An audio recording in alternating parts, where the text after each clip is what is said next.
উনি বলবেন, উনি তো প্র্যাকটিক্যালি শ্রমিকদের নিয়ে কাজ করছেন, ব্যবসায়ীদের নিয়ে কাজ করছেন, আমাদের দেশের এবং অর্থনীতির এবং বাণিজ্যের সবচেয়ে বড় খাত এই পর্যন্ত তৈরি পোশাক খাত নিয়ে কাজ করছেন। তো আমি তো অবশ্যই মনে করি যে এই বিষয়গুলোকে অ্যাড্রেস না করে, যেই দেশে প্রতি বছর 20 লাখ তরুণ তরুণী শ্রমবাজারে নতুনভাবে ঢুকছে কিংবা শ্রমবাজারে কর্মসংস্থানের জন্য তৈরি হচ্ছে, তাদের বিষয়টি অ্যাড্রেস না করে কিংবা নারী, যেটা আমাদের 51% জনগোষ্ঠীর হচ্ছে নারী সংখ্যায়, তাদের বিষয়টি অ্যাড্রেস না করে, এমনকি নির্বাচনের বিষয়টি অ্যাড্রেস না করে, নির্বাচন কেন্দ্রিক কোনো যাতে হতাহতের পরিমাণ না বেড়ে যায়, একটা সুষ্ঠু অন্তর্ভুক্তিমূলক নির্বাচন যাতে আমরা করতে পারি। এবং আমরা মোটা দাগে, যেটা অনেক দিন আগে আমাকে মানে সামান্য কয়েক মিনিটের আলোচনায়, আজকের থেকে প্রায়, আমি যদি ভুল না করে থাকি, 11-12 বছর আগে, এই বর্তমানে যে বিএনপির যিনি মানে প্রধান মিসেস খালেদা জিয়া, আমাদের সাবেক প্রধানমন্ত্রী, উনি আমাকে এক লাইনে বলেছিলেন, আমি কিছুটা বিওয়াইল্ডার্ড হয়েছিলাম, বিকজ ওনার সাথে তো আমাদের খুব একটা দেখা সাক্ষাৎ হতো না, আদার দেন প্রধানমন্ত্রী থাকাকালীন সময়ে ত্রাণ তহবিলে অবদান রাখা যতটুকু পারতাম আমরা প্রাতিষ্ঠানিকভাবে।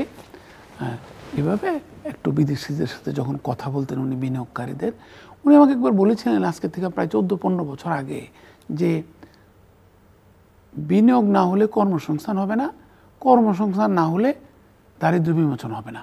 আমার কাছে অনেক দিন লেগেছে। সেদিন আমি একটা আলোচনায় গিয়েছিলাম, মানে তারই মানে সমমনা একটি প্রতিষ্ঠানের, যে সে আলোচনায় অনেকে অনেক কথা বললেন বাংলাদেশের অর্থনীতির সমস্যা কি।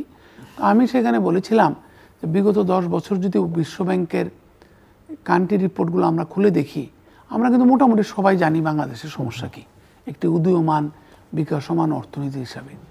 এবং এই কথাটির সবচেয়ে সোজা কথাটা কিন্তু ওনার কথাটা, যে বিনিয়োগ হতে হবে, কর্মসংস্থান হতে হবে, শুধুমাত্র কর্মসংস্থান হলেই দারিদ্র্য বিমোচন। আমরা তো সবসময় অর্থনীতির আলোচনা খালি প্রবৃদ্ধি বলি, সেটাও কর্মসংস্থান না হলে হয় না। এখন তারপরে হচ্ছে যে বিনিয়োগ, এবং বিনিয়োগের ক্ষেত্রে যে শুধুমাত্র পাবলিক সেক্টর পারবে না। আমরা অনেক সময় ইউএসএ দেখেছি, চীনেও দেখেছি, অনেক অন্যান্য বিকাশমান অর্থনীতিতে দেখেছি, যখন নাকি প্রাইভেট সেক্টরের বিনিয়োগ কমে যায় তখন পাবলিক সেক্টর দিয়ে কাভার করার চেষ্টা করে। ক্রাইসিস টাইম ইউএস অনেকবার ট্রাই করেছে, সেন্ট্রাল ব্যাংকের গভর্নররা, ট্রেজারি সেক্রেটারিরা, কিন্তু সেই ক্ষেত্রে যতক্ষণ না প্রাইভেট সেক্টর ফ্রেন্ডলি বিনিয়োগের পরিবেশ হয়, প্রাইভেট সেক্টর গ্যাপটা পূরণ করার জন্য এগিয়ে আসছে, তার কাজ হয় না। তো সেই ক্ষেত্রে আরেকটা কথা আছে, বিদেশি বিনিয়োগকারীরাও স্থানীয় বিনিয়োগকারীদের তাকিয়ে থাকে, যেখানে স্থানীয় বিনিয়োগকারীরা বিনিয়োগের সুযোগ সুবিধা পায় না, বিনিয়োগের অনুকূল পরিবেশ পায় না, তাদের কাছ থেকে জেনে ফেলে বিদেশিরা যে আসলে আমার বিনিয়োগটি সেফ কিনা। সুতরাং মানে শিল্পাঞ্চলে শৃঙ্খলা, রাজনীতিতে একটা মানে শান্তি শৃঙ্খলা, তারপর হচ্ছে হতাহতের পরিমাণ কমে যাওয়া, দীক্ষিত শিক্ষিত শ্রমিক পাওয়া, তরুণ যারা বাজারে আসছে শ্রমবাজারে, যাদের দক্ষতা, তাদের শিক্ষার মান, শিক্ষার গুণগত মান, এগুলো কিন্তু সামগ্রিক অর্থনৈতিক ব্যবস্থাপনায় বিরাট প্রতীয়মান বিষয় বলে দাঁড়িয়েছে। সেই সাথে আরেকটি বিষয় এসে যাচ্ছে, আমাকে কয়েকদিন আগে মার্কিন যুক্তরাষ্ট্রে ইউনিভার্সিটিতে পাশ করে ভালো একটা ইউনিভার্সিটি থেকে কাজ নিয়েছে নিউ ইয়র্কে ম্যানহাটনে। তো আমার এক বন্ধুর ছেলে, তো যেহেতু আমার একটি পুরনো প্রতিষ্ঠানে সে জয়েন করেছে মার্কিন যুক্তরাষ্ট্র ভিত্তিক, সো হিজ ফাদার ফেল্ট আমার সাথে ওর কথা বলা উচিত, how to do well in that organisation. তো সে আমাকে এগুলো কথা বললো, সে যেহেতু বাংলাদেশি বংশোদ্ভূত, uncle how is the country doing, Bangladesh doing, আমি তো অনেকদিন যাইনি। তারপরে বললো কে ভাই তোমাদের তো ইলেকশন হবে, তো there will be too many MPs, তাদের মধ্যে থেকে তোমরা কোন টিওয়ারের বেসিসে ক্যাবিনেট ডিসিশন নেবে, এবং সেই ক্ষেত্রে ইমার্জিং ইস্যুগুলোকে কীভাবে অ্যাড্রেস করবে। আমি বললাম তোমার ইমার্জিং ইস্যু কী কী? বলে AI driven solution, efficient port, efficient airport, তোমরা টার্মিনাল 3 চালু করছো না কেন, what is the problem, is your friendship with Japan okay, এগুলো বলছে। How is Saudi helping you, এখন তো সৌদি আরবিয়া রিফর্ম হচ্ছে।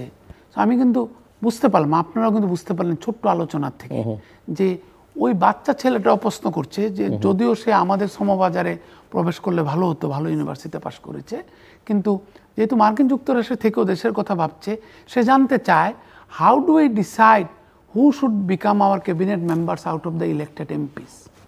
আমাদের তো কোনো জব ডিসক্রিপশন নাই। আমাদের আইসিটি মন্ত্রী কী হবে আমরা জানি, তার ব্যাকগ্রাউন্ড কী দরকার আমরা জানি, আমাদের হেলথ মিনিস্টার কী হবে আমরা জানি, আমাদের যে ইন্টারিম গভর্নমেন্ট, ভালো মানুষের গভর্নমেন্ট, তার হেলথ মিনিস্টারকে were was she or he educated, সে স্বাস্থ্য ব্যবস্থার সমস্যাটা জানে?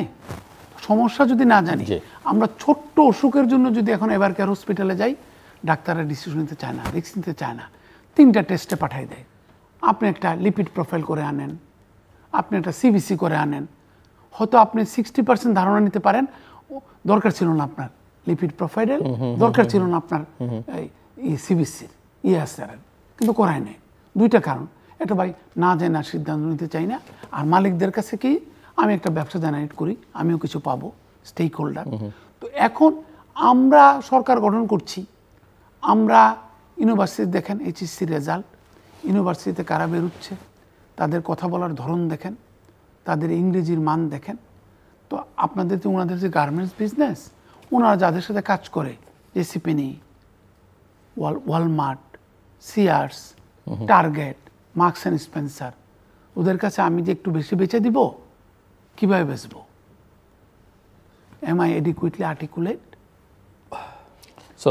এই আসপেক্টে অবশ্যই নির্বাচন, শান্তিপূর্ণ নির্বাচন, এখন আমরা যতটুকু এগিয়ে আসছি, মোটামুটি মানুষ হ্যান্ডস অফ করে দিছে, ইন্টারন্যাশনাল এবং লোকাল ইনভেস্টমেন্ট কমিউনিটি, যে ভাই ইলেকশন হবে মনে হচ্ছে, ইলেকশনটা হয়ে নিক, ইলেকশনটা হলে তারপরে mister Rashid will talk to you.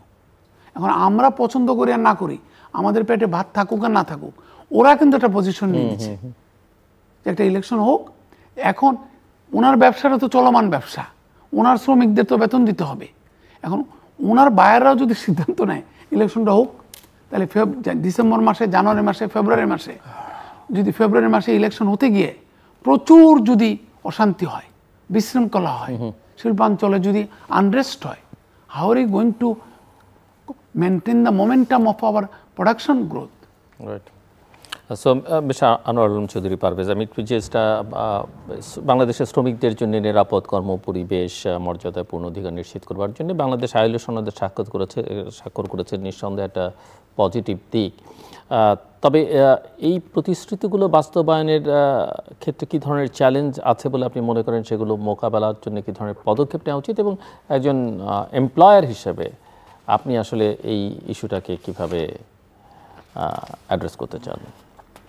আপনি একটা সুন্দর জিনিস অবতারণ করেছেন, সেটা হলো যে আইএলওর যে কনভেনশন, এবং সেখানে আমার সরকার খুব প্রাউডলি বলল যে বাংলাদেশ প্রথম এশিয়ার কান্ট্রির মধ্যে যে আমরা 10টা কনভেনশনের মধ্যে 10টাই সাইন করেছি, এবং এই 10টার মধ্যে আগে এই পর্যন্ত 8টা ছিল, এবং লাস্ট যে 2টা সেটা হলো কনভেনশন 190 আর হলো 187।